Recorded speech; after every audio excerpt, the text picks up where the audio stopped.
Yes, students, in this video we will discuss the introduction of chapter 5 arithmetic. All right. तो जो first definition है arithmetic progression की, that is a sequence, numbers arranged in a definite order. कोई numbers है हमारे पास, ठीक है, से 1 2 3 4 5 6 7 एक डेफिनेट ऑर्डर में. ऑर्डर मीन्स वो इंक्रीजिंग ऑर्डर हो सकता है, वो डिक्रीजिंग ऑर्डर हो सकता है, कोई एक ऑर्डर होना चाहिए. ऑलराइट, चाहे इंक्रीजिंग हो चाहे डिक्रीजिंग हो. इंक्रीजिंग का मतलब क्या होता है? नंबर बढ़ रहे हैं, हर स्टेप पे जो नंबर है उसमें कुछ ना कुछ ऐड होता जा रहा है. डिक्रीजिंग ऑर्डर कौन सा है? हर स्टेप पे कुछ ना कोई फिक्स क्वांटिटी जो नंबर, जो प्रीसीडिंग नंबर है उसमें से क्या होती जा रही है? सब्ट्रैक्ट होती जा रही है. ऑलराइट, इंक्रीजिंग और डिक्रीजिंग ऑर्डर कुछ भी हो सकता है according to a definite rule. कोई भी एक डेफिनेट रूल हो सकता है कि हर क्वांटिटी में 1 ऐड होगा, या हर क्वांटिटी में 2 ऐड होगा, या हर क्वांटिटी में 3 ऐड होगा. कुछ ना कुछ ऐड होगा, या ऐड होगा या सब्ट्रैक्ट होगा. रूल कुछ भी ऐड या सब्ट्रैक्ट का हो गया, इंक्रीज हो रहा है या डिक्रीज हो रहा है.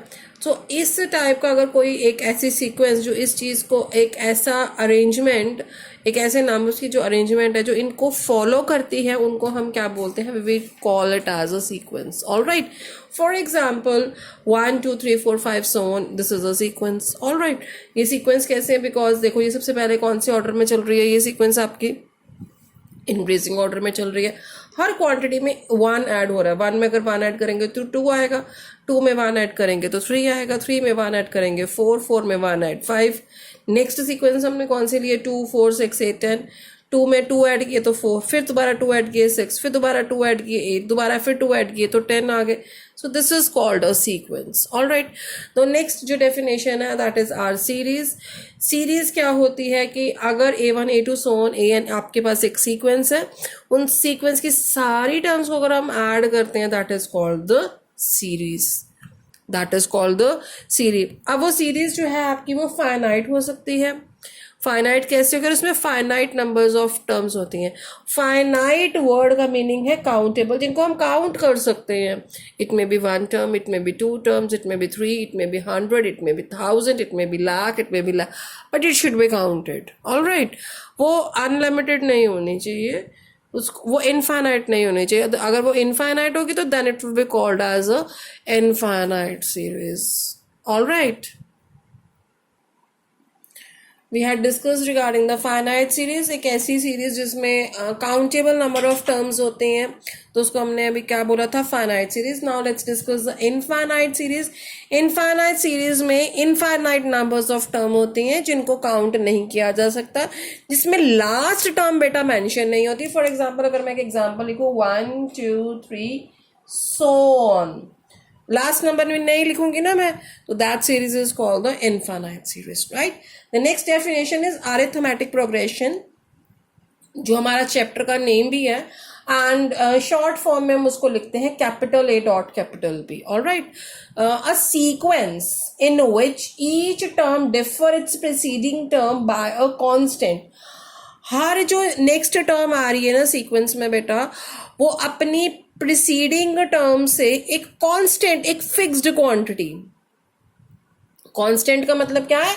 फिक्स्ड क्वांटिटी से डिफर कर रही है, अलग है. ठीक है, और वो फिक्स्ड, वो जो कांस्टेंट क्वांटिटी है वो हर एक में सेम है, तो उसको ऐसी सीरीज को हम कौन सी सीरीज बोलते हैं? AP सीरीज बोलते हैं. ठीक है, जो ये कांस्टेंट क्वांटिटी हम बोलते हैं, इसको हम क्या बोलते हैं? Common difference.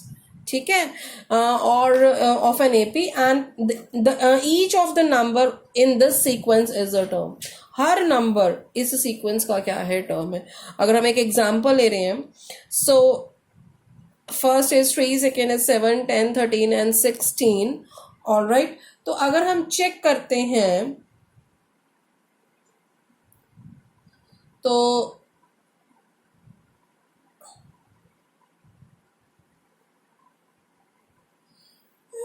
7 माइनस 3 कितना हुआ हमारे पास?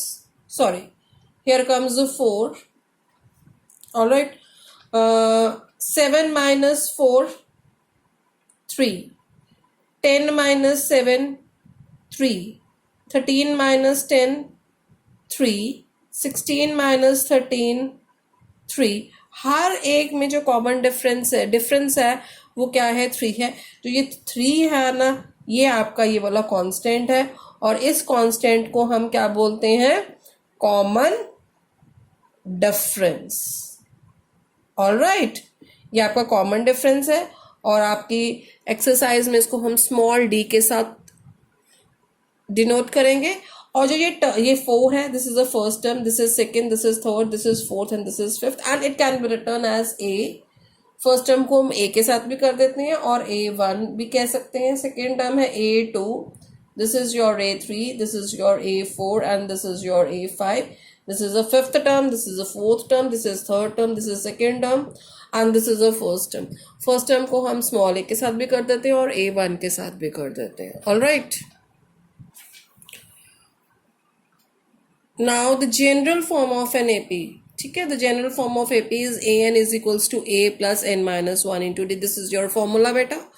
an क्या है, your nth term of an AP, ठीक है। a is your first term, n is your n number of terms and d is a common difference। all right, now आपको questions में क्या होगा कि आपको कई बार nth term कोई एक fix number of term evaluate करनी है, जिसमें आपको फर्स्ट टर्म गिवन है, जिसमें नंबर ऑफ टर्म्स गिवन है, और जिसमें डी गिवन होगा, और आप कोई भी एक फिक्स्ड नंबर ऑफ टर्म जो आपको क्वेश्चन में दी हुई है आपको इवेलुएट करने की, आप बड़ा इजीली, बहुत इजीली इवेलुएट कर सकते हैं। या फिर आपको ए एन गिवन होगा, एन गिवन होगा और डी गिवन होगा, अपने फर्स्ट इवेलुएट करना होगा, तब आप ये इस फॉर्मूला की हेल्प से निकाल सकते हैं।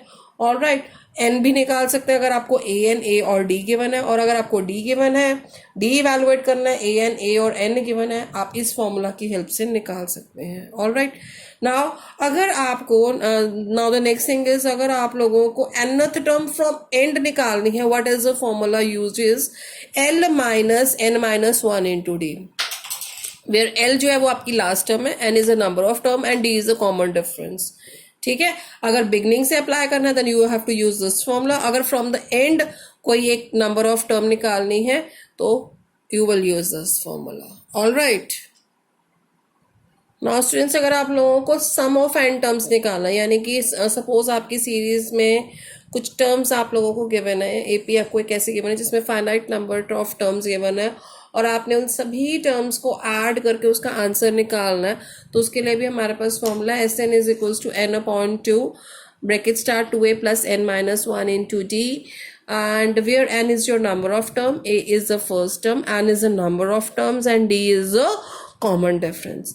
and अगर आप लोगों को common difference नहीं given, you are given the number of terms, you are given the first term and you are given the last term, तब उसके लिए भी हमारे पास Sn का फॉर्मूला है, Sn is equals to n upon 2 a plus l, depending upon the question आपने कौन सा फॉर्मूला अप्लाई करना है, आप अप्लाई कर सकते हो either this or this। all right, this is about the introduction of your chapter। thank you।